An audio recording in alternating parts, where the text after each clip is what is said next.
అమ్మా ధర్మం సైతలే. ఎవరు? నా పేరు కలవర్కి. మా ఇంట్లో బియ్యం నిండుకున్నాయి. బియ్యపు డబ్బా ఎక్కడుందో చెప్తే నేను తీసుకుంటాను. బియ్యపు డబ్బా? ఇది మా ఇల్లు కాదు. మా బియ్యపు డబ్బా మా ఇంట్లో ఉంటుంది, కానీ ఇక్కడ ఎందుకు ఉంటుంది? స్వరాజలక్ష్మి గారు, బియ్యపు డబ్బాలో బియ్యం మీ ఇంట్లోనే ఉన్నాయండి. కానీ వజ్రాలు, కోట్ల విలువ చేసే వజ్రాలు లేవే. అవి సాక్షాత్తు మన దేశ ప్రధానమంత్రి గారివి. ఆయన నన్ను పిలిచి వజ్రాలు మన స్వరాజ్యం దగ్గరున్నాయి, పట్టుకురారా అని పంపించారు. మీ ఇంట్లో టేప్ రికార్డర్ దొంగతనం జరిగింది, గుర్తుందా? ఆ రోజే నేను మీ బియ్యపు డబ్బాలోని వజ్రాలు చూశాను. పోలీసుల అకౌంట్లో దొంగతనాలు చేస్తున్నాను కాబట్టి వజ్రాల్లో వాళ్ళకు కూడా వాటా ఇవ్వాల్సి వస్తుంది. అందుకని అవి మీ ఇంట్లోనే ఉంటే సేఫ్గా ఉంటాయని అక్కడే వదిలేసా. పోలీసులు ఇప్పుడు మీకోసం వెతుకుతున్నారు కాబట్టి వజ్రాలు ఇప్పుడు మీ దగ్గర ఉంటే డేంజర్. అందుకే పట్టుకుపోదామని వచ్చా. ఆ వజ్రాలు చంద్రరావు గారు పోలీసులకు ఇస్తా అన్నారు. వాళ్లే వాటిని ప్రధానమంత్రి గారికి అప్పగిస్తారు. ఇవ్వరు. మిమ్మల్ని చంపి వాళ్లే వాటిని పంచుకుంటారు. నా మాట విని అవి ఇలా ఇచ్చేయండి. ఇవ్వను. వాటిని మేమే పోలీసులకు అప్పగిస్తాం. మర్యాదగా అడిగితే మీరెందుకు ఇస్తారు?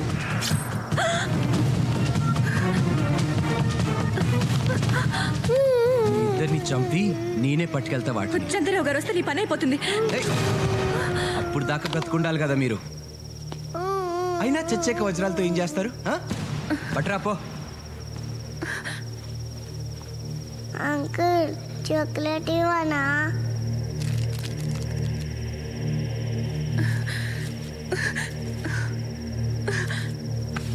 తీసుకో. Good, very good. మీ పాప తెలివైందే.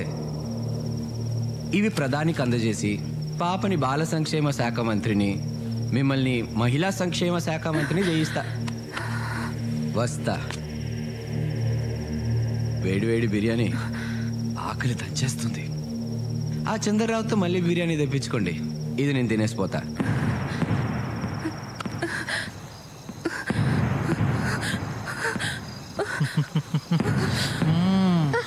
I love you.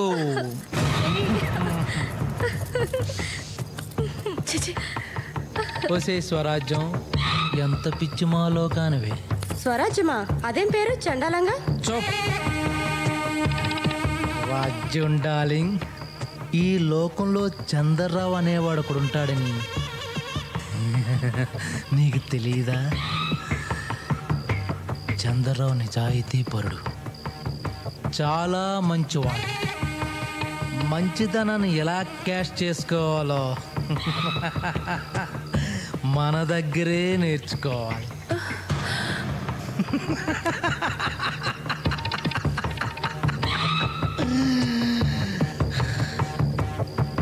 ఎలాగూ మూర్తిగాడు పోతాడు. బిర్యానీ తిని స్వరాజ్యం పాప చేస్తారు. వాళ్ళిద్దరిని రైల్వే ట్రాక్ మీద పడేస్తే ఎవడు చంపాడో ఎలా చంపాడో ఎవడికి తెలియదు. చంద్రరావు మాత్రం కోటీసుడైపోతాడు.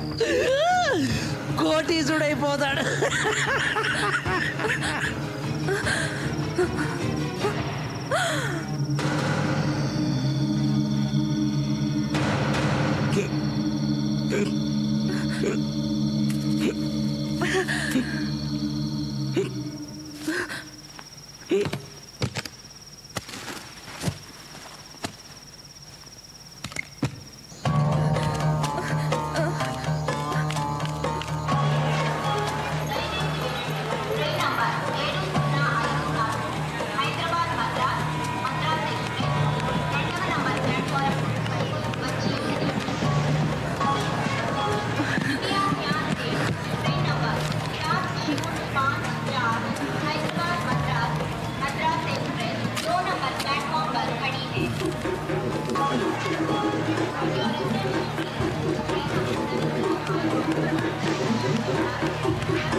పొద్దున రండి మేడం. అర్జెంటుగా కలవాలయ్యా. కుదరదు మేడం. ప్లీజ్ చెప్తున్నాను కదా. ఒక్కసారి. ఇప్పుడు కుదరదు. ఒక్కసారి అయ్యా ప్లీజ్. సెక్యూరిటీ.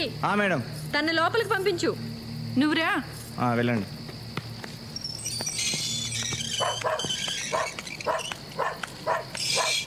రా కూర్చో.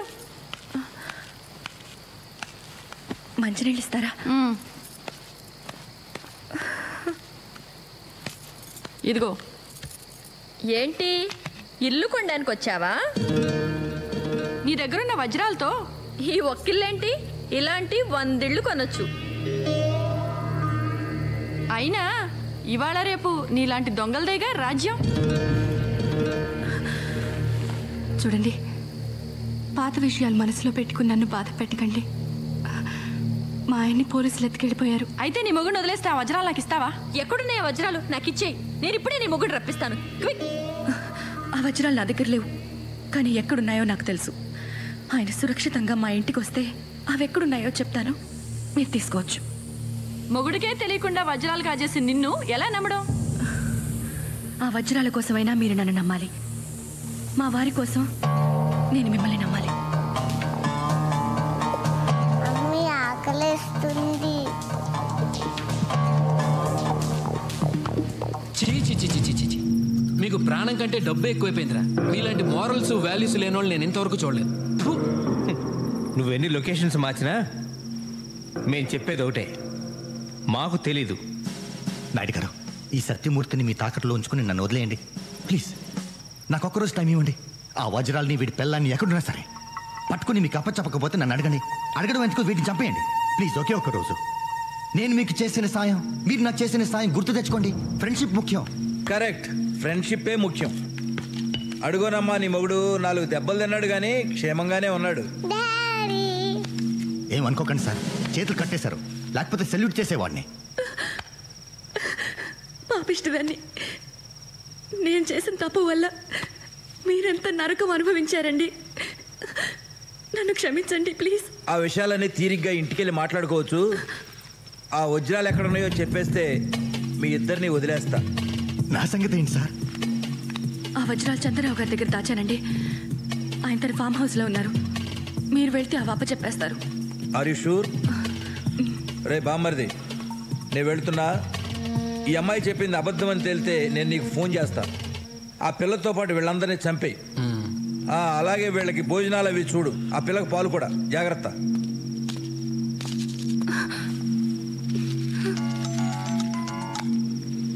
హలో రే, నేను చెప్పేది జాగ్రత్తగా విను. చెప్పు బావా. చంద్రరావుని కలవడానికి వెళ్తున్నా. వజ్రాలు దొరికిన వాళ్ళని చంపేయి, దొరక్కపోయినా వాళ్ళని చంపేయి. వజ్రాల విషయం తెలిసిన వాళ్ళు కానీ చూసిన వాళ్ళు కానీ బతుకుంటే మనకు ప్రమాదం.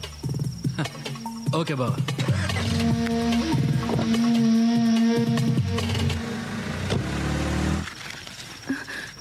నీ ₹1,00,00,000 కారుకి నన్ను డ్రైవర్గా పెట్టుకోవా ప్లీజ్? తోలి పెడతా. ఓహో, తమరికి నా ఫేస్ నచ్చలేదు కదూ, ఇప్పుడు నా బ్రెయిన్ కూడా నచ్చదు.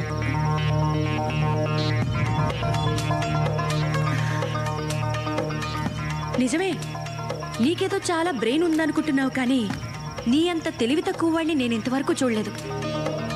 వజ్రాలు చంద్రరావు దగ్గర నుంచి లాక్కుని మీ పోలీసోడు చంద్రరావుని చంపేస్తాడు. ఆ విషయం బయటపడకుండా ఉండాలంటే మేమందరం చచ్చిపోవాలి. నీకు ఫోన్ చేస్తాడు, నువ్వు మమ్మల్ని అందరినీ చంపేస్తావు. అంతే కదా? అంతే కదా. ఆ తర్వాత మమ్మల్ని అందరినీ నువ్వే చంపేవని కేసు పెట్టి నిన్ను జైలుకి పంపిస్తాడు. అప్పుడు పోలీసు వాళ్ళకి కథ మొత్తం చెప్పేస్తా. కాబట్టి మీ బావకి నువ్వు కూడా డేంజరస్. నిన్ను చంపేస్తాడు. ఒరే, నేను పని మీద బయటికి వెళ్తాను. వీళ్ళు మాత్రం వదలొద్దు. నేను చంపేయమంటే చంపేయండి, వదిలేయమంటే వదిలేండి. ఓకే? అలాగన్నా.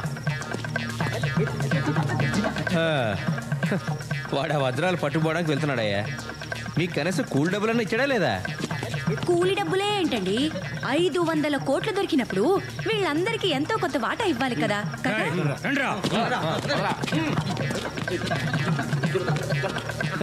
అరే సిరి, వెళ్దారా. నాకు అన్యాయం చేయకండి రా. నా కట్లు ఇప్పితే ఆ కోట్లలో కోర్టు కోసం నేను కూడా ట్రై చేసుకుంటాను రా. రే, ఫ్రెండ్షిప్ ముఖ్యం రా. రే, నీకు ఫ్రెండ్షిప్ ముఖ్యం కాదా? రే, నేనే అసలు నిద్ర పడుతున్నాయా నీకు? సార్ అదే తెలియట్లేదు. తెలిస్తే చెప్పనా మీకు? ఎన్ని చెప్పలేదు? చెప్పావు. సిబిఐ డైరెక్టర్ మార్చమన్నావు, మార్చాను. ముఖ్యమంత్రి మార్చదన్నావు, మార్చలేదు. అర్థమైన వాళ్ళతో మాట్లాడమన్నావు, మాట్లాడాను. నేను ఇంకోటి చెప్పనా? ఇప్పుడు ఆ దేవుడు ఏది చెప్తే చేయమని నా ఉచిత సలహా. ఏడుకొండలవాడా, నా పిఎం పోస్ట్ ఓడకుండా దీవించు. ముందు మీ టవల్ ఓడకుండా చూసుకోండి. కావాలంటే 500 కోట్ల వజ్రాలు నువ్వే తీసేసుకో.